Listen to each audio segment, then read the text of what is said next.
Dah, berdiri aja. Oh, berdiri aja.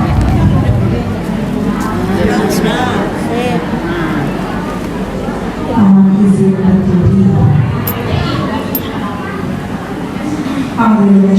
Bismillahirrahmanirrahim.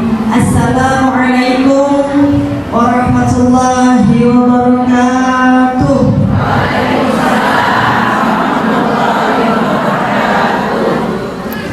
Alhamdulillahirabbil alamin. Nasta'inuhu wa nastaghfiruhu wa na'udzu billahi min syururi anfusina wa min sayyiati a'malina. May yahdihillahu fala mudilla lahu wa may yudlilhu fala hadiya lahu.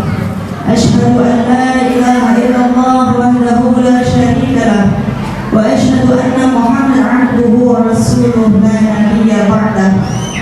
Allahumma shalli wa sallim ala sayyidina Muhammadin wa ala alihi wa sahbihi wa barik wa sallim ajma'in. Rabbi shrah li sadri wa yassir li amri wahlul 'uqdatam min lisani yafqahu qawli.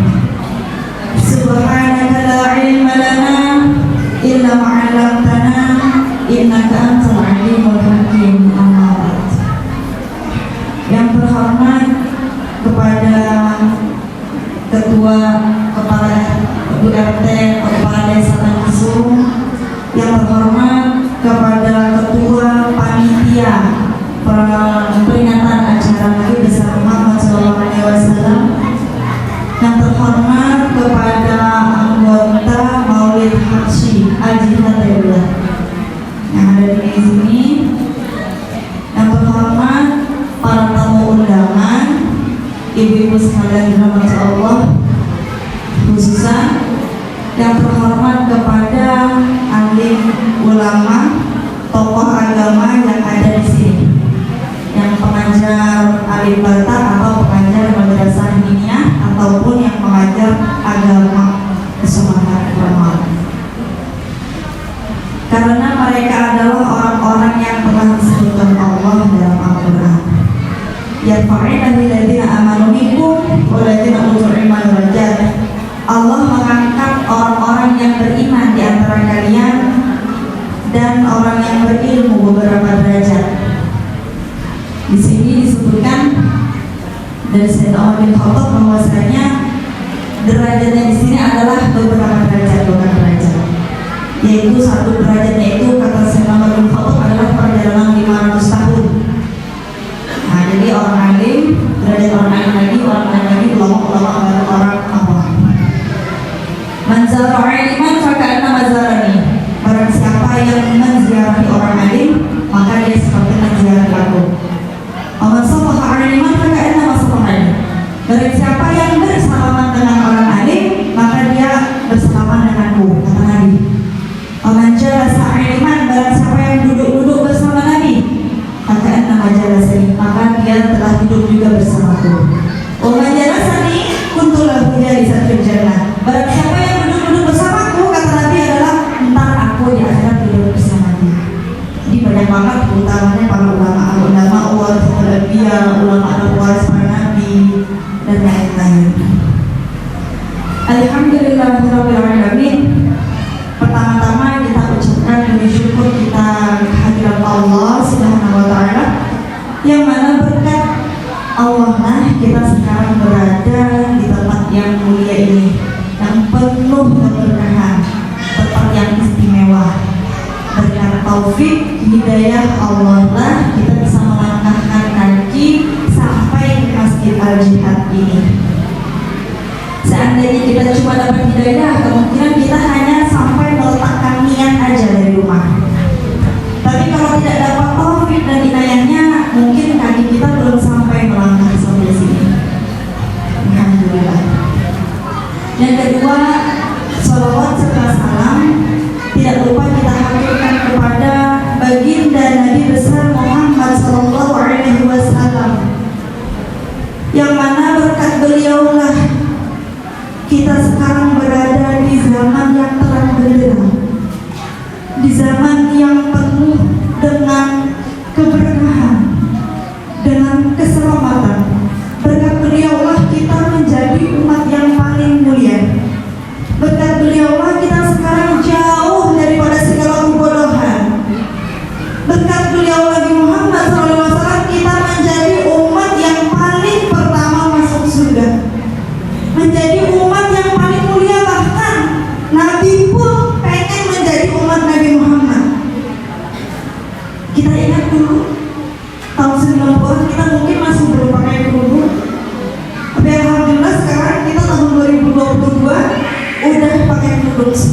Malah yang nggak pakai kerudung orang yang aneh. Lucu kayaknya dilihat deh dia. Ya alhamdulillah berkat beliau kita sekarang sudah berada di zaman yang keluar daripada zaman jahiliyah. Hari ini kita memperingati acara Nabi besar itu. Kenapa saya sangat bersemangat gitu untuk menghadapi acara Nabi Muhammad? Karena ini momen-momen yang luar biasa, sangat penting menurut saya. Sangat penting, hanya setahun 2 kali Ibu. Cuma 1 kali bulan Maulid, 1 kali Isra Mi'raj. Seharusnya kita sebelum datang ke sini udah pasang niat yang bagus, udah semangat, udah apa ini, berpakaian yang bagus untuk menyambut kelahiran Nabi besar Muhammad SAW. Karena Al-Quran mengatakan lakum fi Rasulillahi uswatun hasanah. Telah datang kepada kalian adalah seorang Rasul sebagai suri tauladan, sebagai budi pekerti. Sudah ada contohnya kenapa kita harus minum.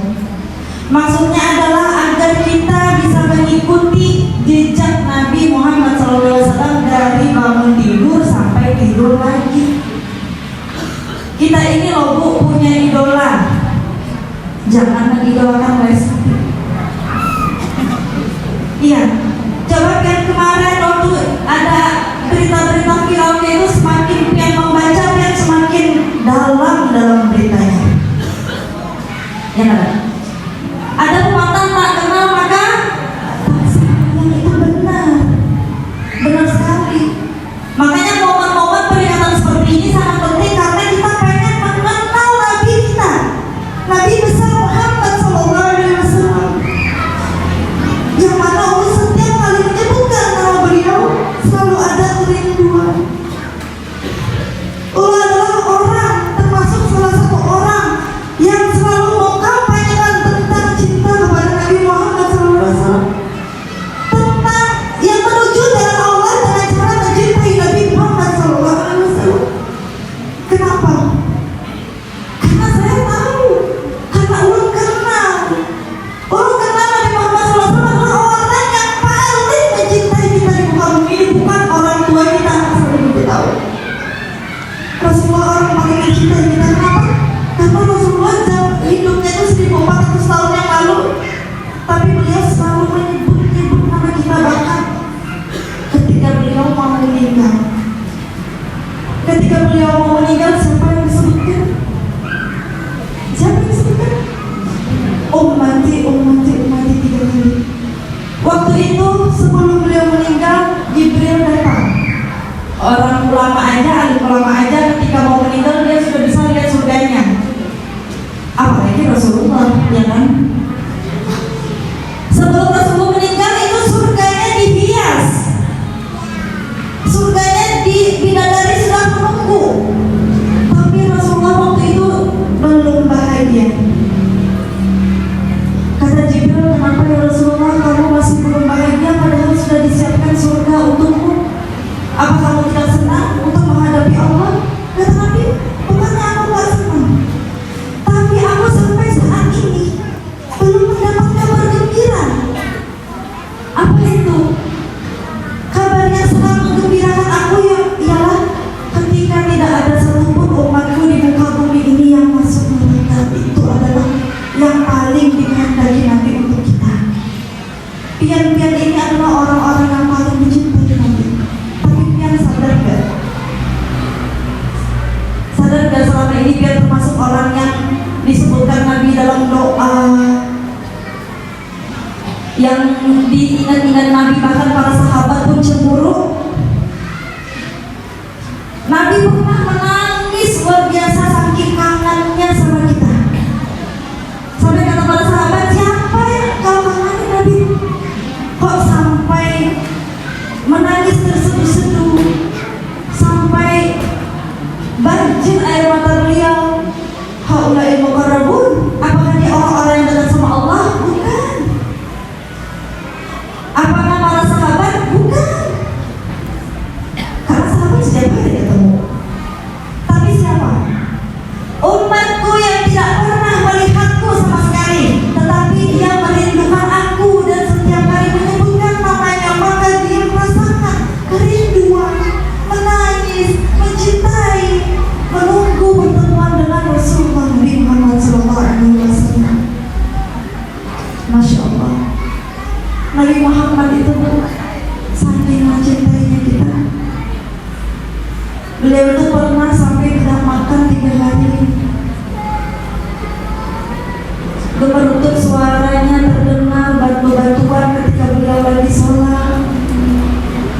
Ditanya oleh para sahabat, ya Rasulullah, apa tadi suara yang terdengar ketika sholat? Katanya Rasulullah, aku sudah tidak makan 3 hari. Terus kenapa kamu tidak bilang kepadaku bahwasanya aku tidak makan dalam 3 hari? Kata Nabi, tidak apa-apa. Ini adalah hadiah aku untuk Allah, agar umatku ini loh tidak pernah yang namanya kelaparan selama 3 hari. Apakah kalian pernah tidak makan selama 3 hari? Itu adalah hadiahnya Nabi Muhammad. Peringatan-peringatan seperti ini berkahnya luar biasa banget. Dia yang tadi meninggalkan cucian, meninggalkan papasan, dia yang meninggalkan apalagi gawean di rumah. Dia tujuannya ke sini buat apa? Buat memperingati Maulid Nabi besar Muhammad SAW. Capek atau malas? Tanya nggak perasaan malas? Enggak ya? Alhamdulillah lagi deh. Ya saya juga nggak malas ibu. Hari Rabu kemarin di sarang halam, Kamis aja istirahat, Jumat di pesantren Daya Susulur, Sabtu di Tanjisung, Insya Allah Minggu di Sungai Jelai, Senin di Berambat lagi. Hampir 5 hari berturut-turut mengisi peringatan Nabi. Gimana nggak tiap hari ingat Nabi terus, Masya Allah. Beliau itulah yang sebenarnya membuat keberkahan. Perkenalkan dulu ulun nih, lupa tadi belum perkenalan. Nama ulun Bunda Rima Hidayati, ulun alumni Darulullah wa Da'wah Banil. Alhamdulillah hari ini ulun dipanggil di sini untuk yang pertama kali. Salam kenal semuanya. Ulun udah pernah ngisi di Masjid At-Taqwa yang di sana ya. Itu udah 3 kali sebenarnya. Di sini baru pertama. Ya kok 3 kali, cuma 1 kali di sini, 2 kali bisa hadir di Baliknya. Alhamdulillah. Jadi kalau ketemu ulun di jalan, tegur aja kalau bapak. Kita ini ya, ibu-ibu sekalian rahmati Allah. Kita ini sebenarnya kenal Nabi aja itu gak cukup. Kenal beliau saja atau mengimani saja bahwasanya Nabi Muhammad itulah Nabi kita, itu gak cukup. Kalau bisa kita itu mendapat masuk surga dengan tiket untuk mencintai Nabi. Kenapa? Di sini kita nggak kenal Nabi, nggak apa-apa. Nggak ada yang langsung dapat musibah, nggak. Tetapi tetap hidupnya itu pada masalah. Dan ketika antara hari kiamat itu semuanya tahu. Di dunia ini nggak ada yang tahu bahwasanya mencintai, bukan nggak ada, sedikit yang tahu bahwasanya mencintai Nabi Muhammad itu adalah merupakan sesuatu yang kita cari entar. Itu hanya sebagian. Bahkan guru melakukan survei, orang-orang yang paham dalam syariat Nabi Muhammad itu hanya 15%. Jadi 85%-nya adalah orang-orang yang tidak mengetahui syariat Nabi Muhammad SAW. Semoga kita bukan termasuk golongan itu. Misalkan kita di dunia nih, yang orang yang 85% itu tidak mengenal Nabi, misalkan mereka hidupnya biasa-biasa aja, yang kemungkinan kesulitan ekonomi, kebanyakan masalah, atau dia meninggal nggak kelihatan terlalu mengenaskan. Tapi ketika di akhirat nanti, itu semua pasti tahu bagaimana berkahnya, dekatnya, enaknya, beruntungnya ketika kita bisa dekat dengan Nabi Muhammad SAW. Semua pasti tahu waktu itu. Kenapa? Karena Nabi itu nurun fawqa nur. Nabi itu cahaya di atas cahaya. Sesuatu yang paling membuat kita menyesal kalau di hari kiamat adalah ketika kita tidak bersama rombongan Nabi besar Muhammad SAW. Entah rombongan Nabi Muhammad, semoga kita termasuk di dalamnya. Rombongan Nabi Muhammad di akhirat itu pertama kali yang dipersilahkan masuk surga. Baru nabi-nabi lain dan umat-umat yang lain. Apakah kita tidak pengen dalam jadi rombongannya Rasulullah? Nah, orang yang ikut rombongan Rasulullah ini mereka akan senang, akan bahagia, berkah, bahkan bisa masuk surga. Tapi rombongan-rombongan yang melihat, rombongan yang hanya melihat, itu diceritakan dalam Al-Quran mereka menggigit-gigit tangannya, sama kayak kita lihat orang lain biasanya kita lihat gigit-gigit tangan, gigit-gigit buku gitu kan. Nah, sama di akhirat tentang orang itu akan menggigit-gigit tangannya bahkan sampai sikunya, kata Ibnu Hafid, sampai sikunya, dan jadi lagi tangannya digigit lagi, jadi lagi digigit lagi sampai berdarah-darah saking menyesalnya kenapa tidak pernah kenal dengan Nabi Muhammad SAW. Kenapa kita harus malas ketika peringatan cuma setahun 2 kali untuk hadir ke acara begini? Kenapa kita lebih mementingkan urusan lain atau urusan anak lebih dulu daripada kita pengen kenal sama Nabi kita yang sangat mencintai kita? Yang mana Nabi itu pernah tidak makan selama 2 bulan berturut-turut. Itu untuk siapa? Untuk kita.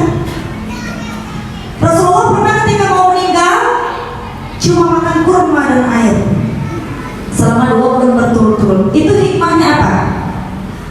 Kata Nabi, agar umatku ini tidak pernah malu menjadi orang miskin. Ya, tidak pernah malu jadi orang miskin. Artinya Pak Nabimu ini loh juga pernah sampai nggak makan nasi selama 2 bulan berturut-turut, cuma kurma dan air. Itu untuk siapa? Untuk kita juga. Rasulullah itu tahu nama kita semuanya, Ibu. Tahu. Bahkan beliau tahu nama kita sama orang tua kita. Kenapa saya bilang begitu? Karena Rasulullah itu setiap hari Kamis ketika amalan kita disetorkan ke langit, maka transit dulu ke Rasulullah, dilihat dulu apakah hambaku ini punya dosa, apakah hambaku ini selama 1 minggu melakukan kebaikan-kebaikan. Jika kita melakukan kebaikan, amal yang kita berikan diperlihatkan kepada Rasulullah itu adalah semua kebaikan, maka Rasulullah tersenyum. Itu yang membuat Rasulullah tersenyum. Yang sering membuat tersenyum siapa? Kita.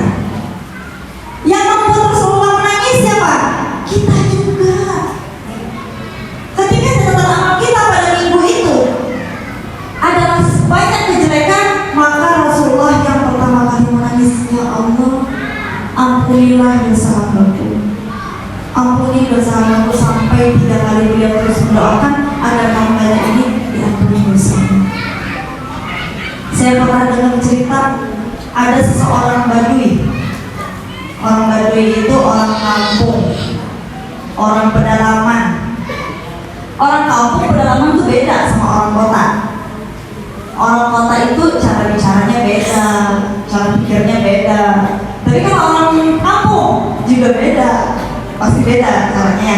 Nah, orang Badui itu pernah suatu hari dia berdoa bersampingan dengan Abdullah bin Mubarak di muka makam Nabi. Waktu itu Abdullah bin Mubarak ketiduran, langsung dimimpi sama Nabi Muhammad SAW. Katanya Nabi, segera kamu datangin orang Badui tadi. Karena apa? Allah mengampuni dosa dia karena bagusnya doanya. Abdullah bin Mubarak bangun, langsung lari menyampai orang Badui.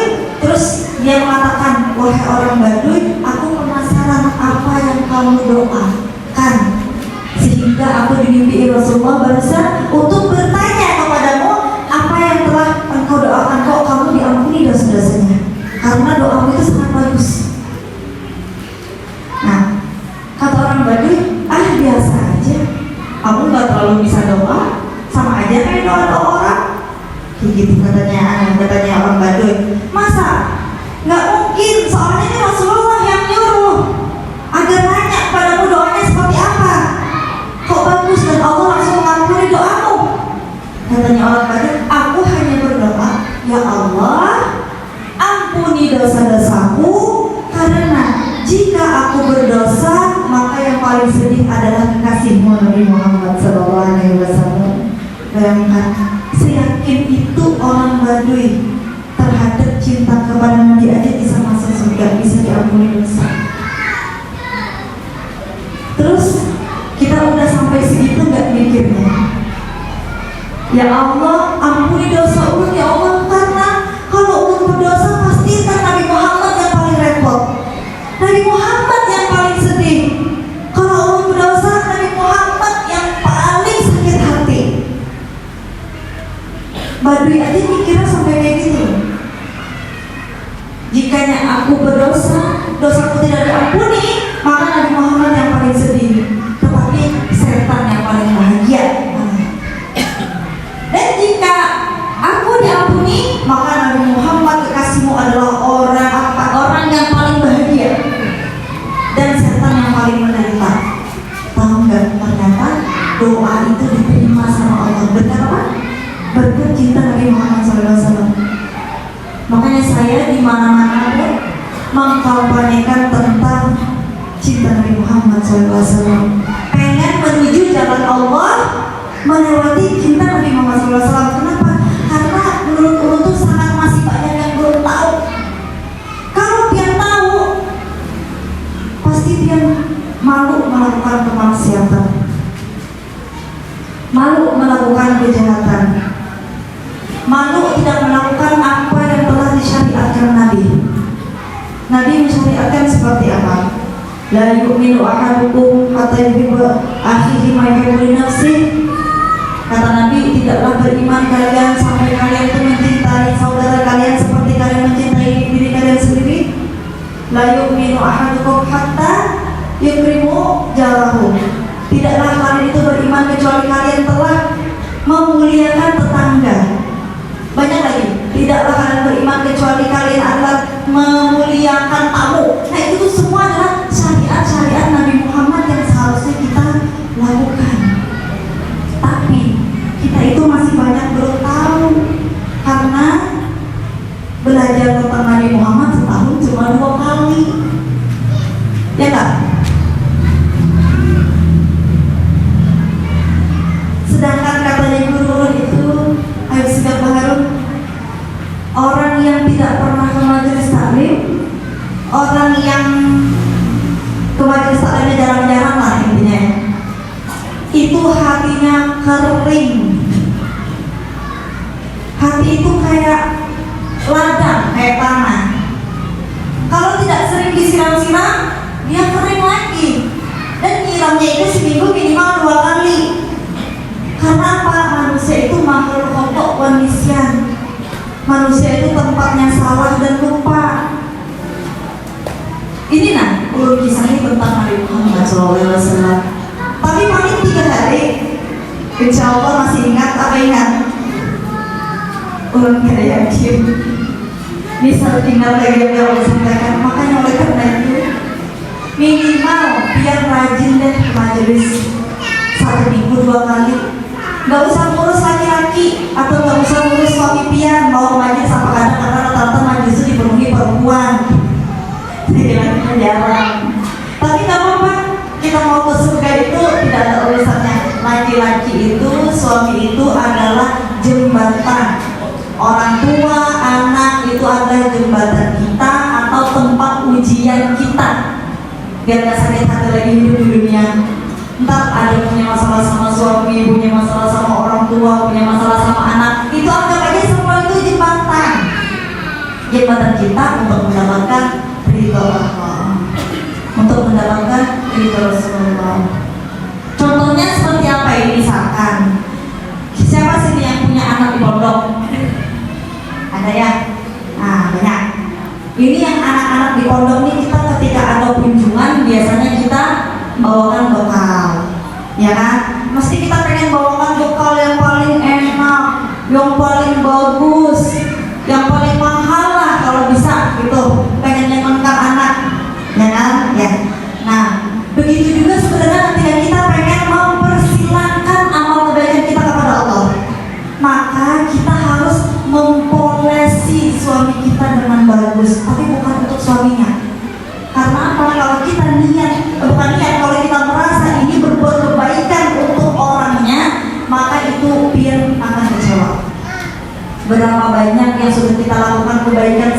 suami, sama orang tua, atau sama anak ternyata tidak dibalas dengan kebaikan lagi, ya kan? Nah, karena itu adalah kita mengharapkan atau objek kita manusianya.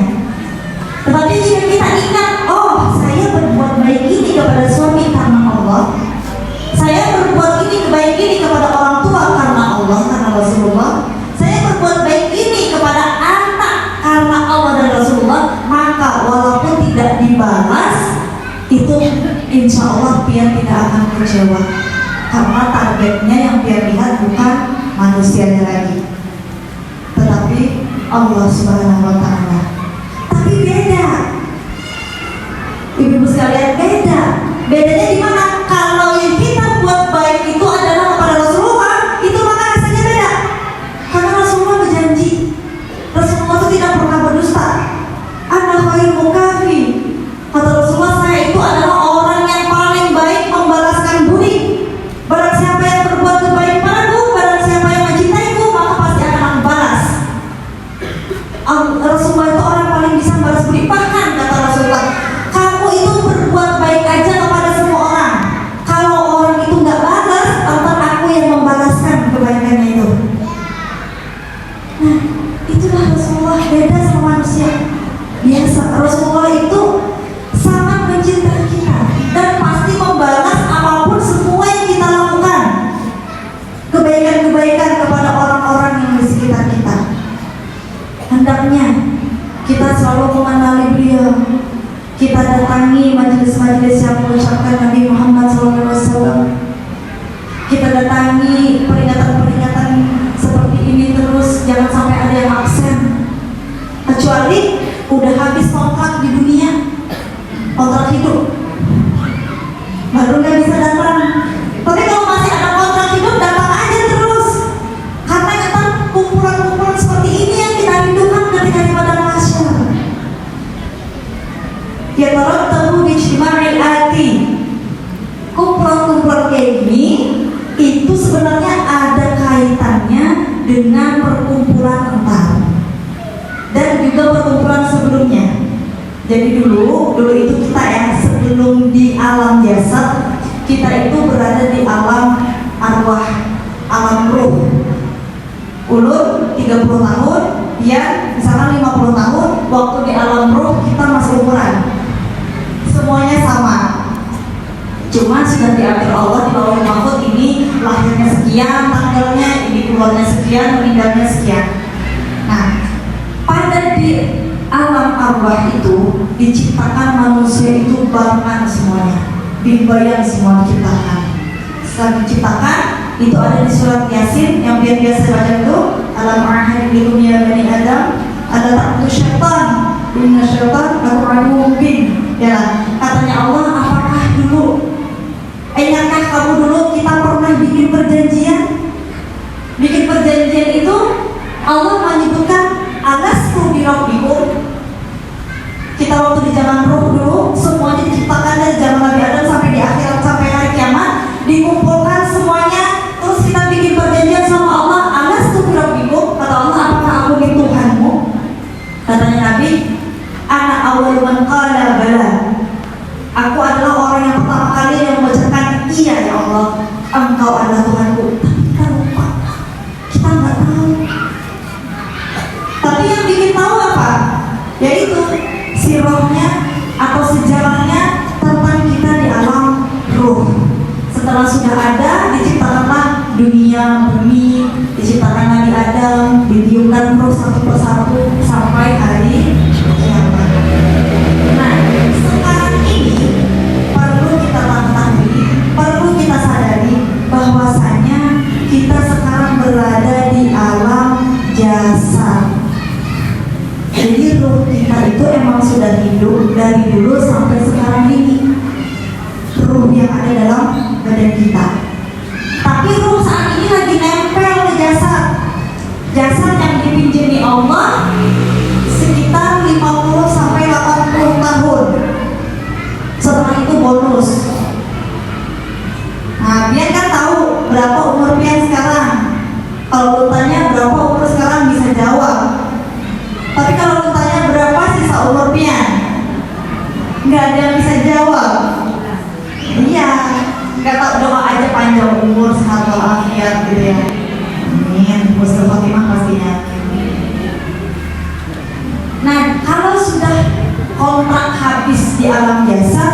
baru kita pindah ke alam barzakh, baru pindah ke alam akhirat. Jadi ruh kita tuh ya itu sebenarnya ya itu aja. Ya dari zaman ajalia itu, yang sekarang berdiri di sini ya itu, yang ntar ke alam barzakh ya itu lagi, ntar ke akhirat itu lagi. Nah, hendaklah kita menyadari bahwasanya kita sekarang berada di zaman yang bisa berikhtiar. Hanya ini loh kita bisa berikhtiar. Waktu di zaman ajalia itu tidak bisa milih. Seandainya bisa milih, oh aku mau kelahiran Eropa, biar cantik, putih-putih, tinggi-tinggi, bule. Seandainya bisa milih waktu itu, tapi nggak bisa milih. Oh, kamu diciptakan rezekimu sekian-sekian, kamu meninggalnya sekian, jodohmu sekian. Coba suruh pilih, saya milih Sarukan ya, atau istri bilang nggak mau ya.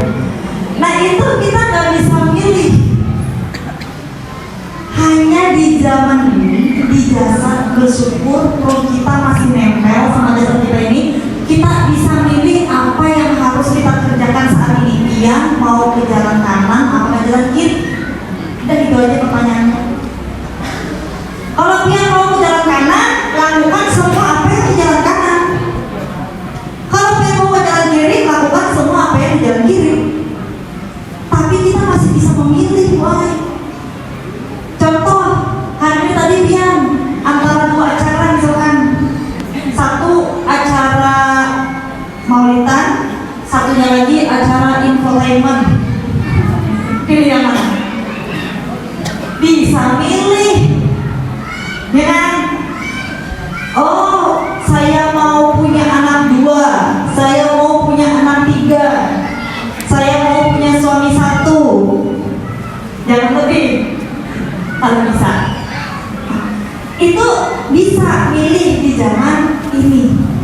Oh, saya mau anak saya sekolah pesantren, bisa milih, bisa milih pilihan. Oh, saya mau baca Al-Quran sehari 10 juz, bisa. Oh, saya mau baca selawat sehari 25.000, bisa. Karena itu milih. Ah, masa sih sudah ada orang bisa baca selawat 25.000? Ada.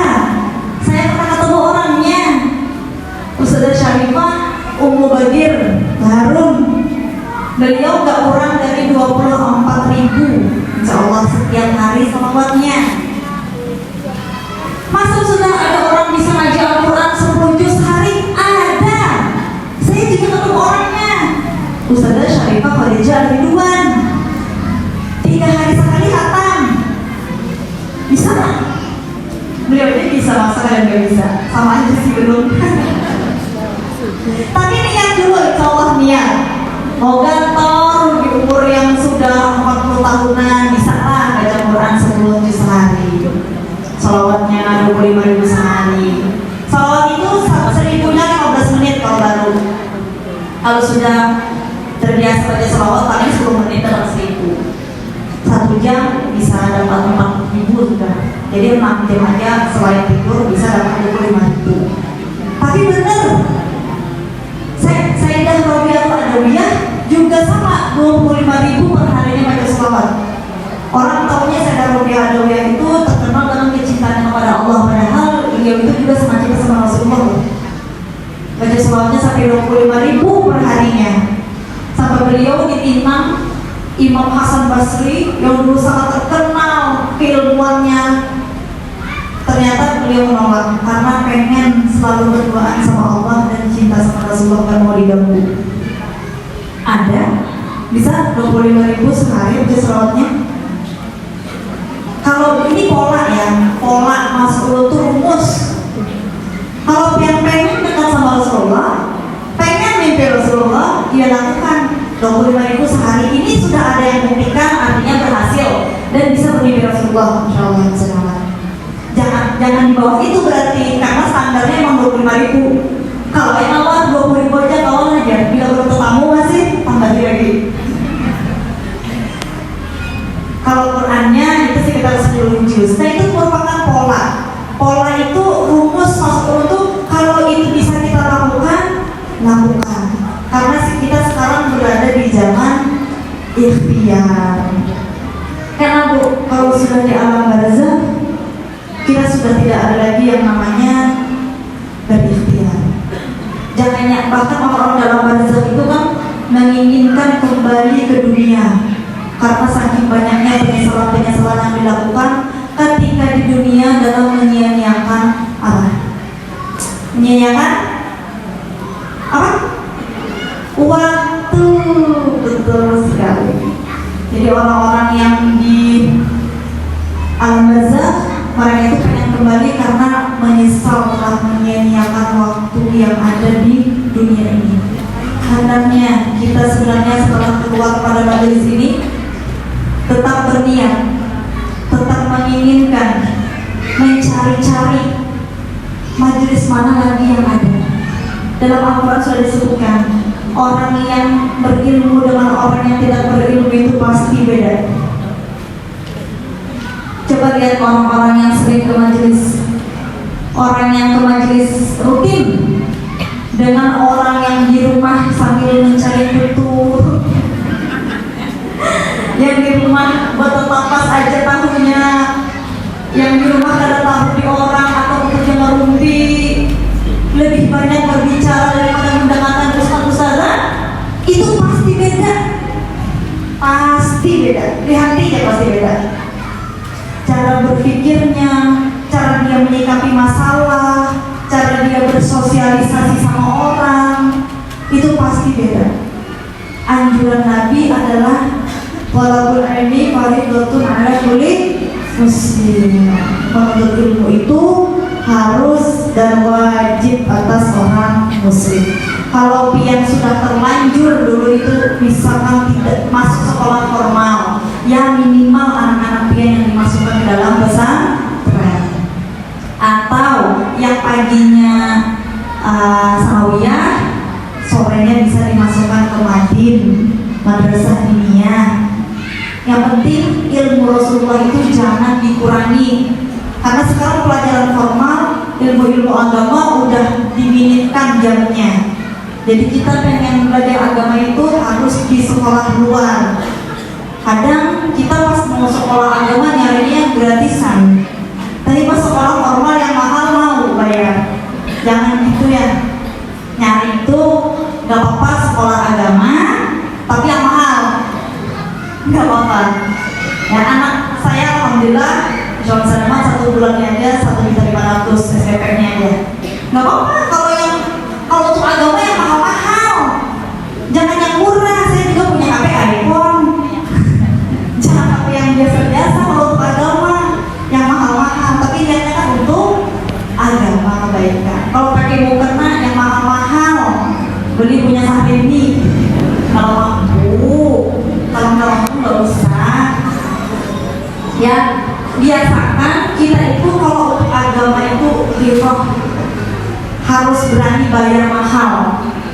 Sekolah anak agama mahal, ayo bayar, nggak apa-apa, daripada yang lain. Untuk dakwah, untuk YouTuber gitu, untuk dakwah di online, ayo beli HP yang mahal, boleh.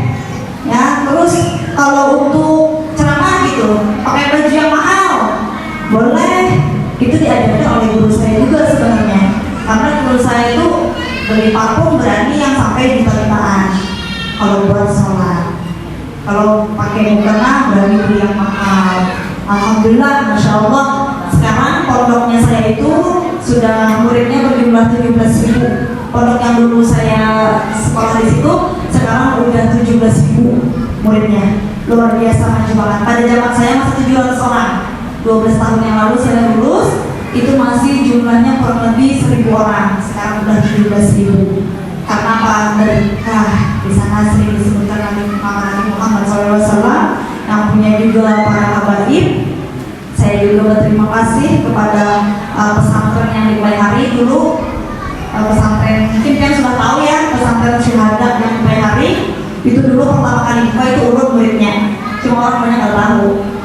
Pertama kali buka pesantren Syuhada itu masih madrasah diniyah, bukan pesantren, masih sekolah sore, jamnya cuma 2 jam satu hari sore. Nah itu pertama kali buka saya itu muridnya yang mendaftar angkatan pertama. Alhamdulillah di Syuhada berapa tahun